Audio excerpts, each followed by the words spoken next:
If you weren't here last week, then you missed the lead up to this story, where in the northern half of Israel, which was called Israel back at that time, there had been now 100-year-long slide downward spiritually away from the God of the Bible and a tendency to worship idols instead. And especially with this family of this guy named Omri and his son Ahab, they brought in a Tyrian princess, a Sidonian princess named Jezebel, who was real heavy into worshiping the god Baal. And she brought 450 prophets of Baal with her, and also another 400 prophets of Asherah. And they outlawed at this point the worship of Yahweh. It became illegal to worship God in the northern kingdom. People were being killed. They made an effort to kill all of the prophets of God. And so it was just really literally to the point where, they were on the verge of snuffing out the worship of God there. And into this situation, God sent this guy, Elijah, a prophet, and he declared there would be no rain when it would fall. Well, that's ironic because Baal, one of the fruits of worshiping Baal, was that Baal was conceived of as the god of the storm. And so one of the things that worshiping Baal was supposed to result in was plenty of rain for your fields, plenty of fertility. And so apparently God chose that very thing as a refutation, as a statement that, this Baal you're worshiping is impotent, can't do anything, in fact doesn't even exist. No such thing. So 3 years of drought have gone by. Now God comes to Elijah and instructs him, all right, it's time to have this out.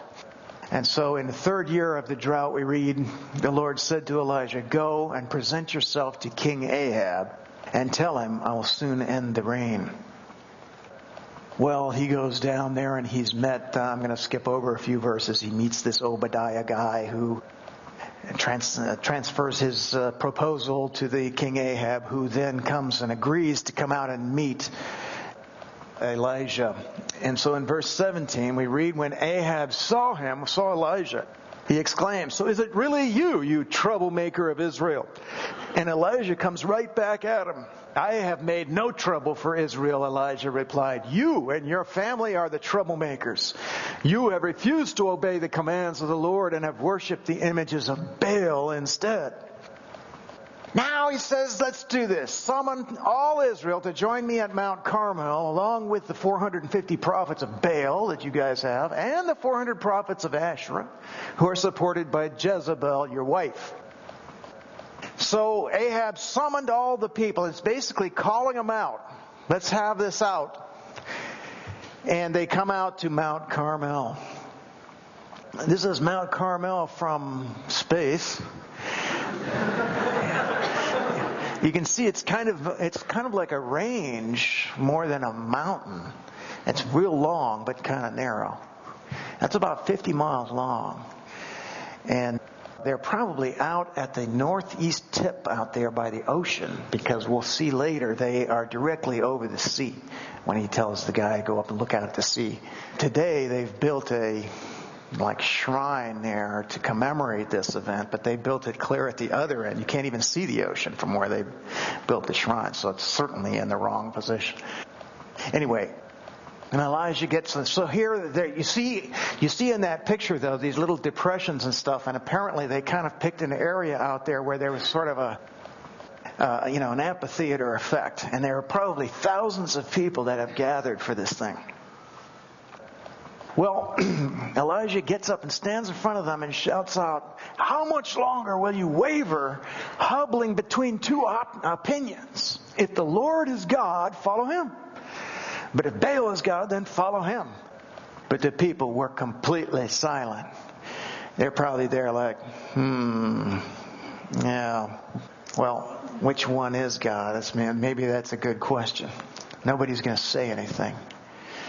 And so he proposes, look, I'm the only prophet of the Lord who's left, but Baal has 450 prophets. So it's, I guess for people that believe in volume of prayer or whatever, the prophets of Baal should be way ahead on that. He says, let's just bring out here 2 bulls. The prophets of Baal can choose which one ever they wish. Cut it to pieces, lay it on the wood of their altar, but without setting fire to it. I will prepare the other bull and lay it on the wood on the altar, but I will not set fire to mine either. Then we can call on the name of your God. I'll call on the name of Yahweh, the Lord. The God who answers by setting fire to the wood is the true God. And all the people agreed. So, a simple supernatural act. If God's real, He should be able to do things like this. Basically, to answer prayer. That we can pray, call on the name of your God, and if He answers, then He's real. Then He's the living God. God's actually there. And so, as these guys line up, and they agree, of course the people agree, so I guess the prophets of Baal don't have much choice at this point, since all the people are like, yeah, good idea and stuff, and they're like, well, okay, so let's try this out. Not very likely that they're going to get an answer. He hasn't been answering them for the past 3 years to bring any rain, so I don't know why anything would change right now. But, it's a public spectacle, so they got no choice. And so as they approach Baal to get an answer to this prayer, Elijah approaches Yahweh, and what we see in this confrontation is not a confrontation just between the prophets of Baal and Elijah. It's really a confrontation between 2 different theologies, 2 different ways of understanding God and our relationship to Him. He says, you guys go first, because there's a lot of you guys. Choose one of the bulls and prepare it and call on the name of your God. And so they prepared one of the bulls, they placed it on the altar, and then they called on the name of Baal. From morning until noontime, shouting, "Oh, Baal, answer us." But there was no reply of any kind. And so it's likely here that we've got probably 3 hours of work. And when you think about it, from morning till noontime, and what are they saying that whole time? "Oh, Baal, answer us." It doesn't take 3 hours to say that. They must be saying it like over and over and over, right? I mean, this is basically a repetitive prayer. And it's the kind of thing that Jesus was referring to in the New Testament when He said, when you pray, don't babble on and on as the people of other religions do. They think their prayers are answered merely by repeating their words again and again. Or, as the NASB translates it, when you are praying, do not use meaningless repetition as the Gentiles do, for they suppose they will be heard for their many words. And so we're looking at something that is found not just in Baalism, but actually in religion in general here. In this repetitious restating, a chanting of the same thing over and over and over again, there seems to be a feeling that if we say this, often enough, long enough, maybe somebody will listen.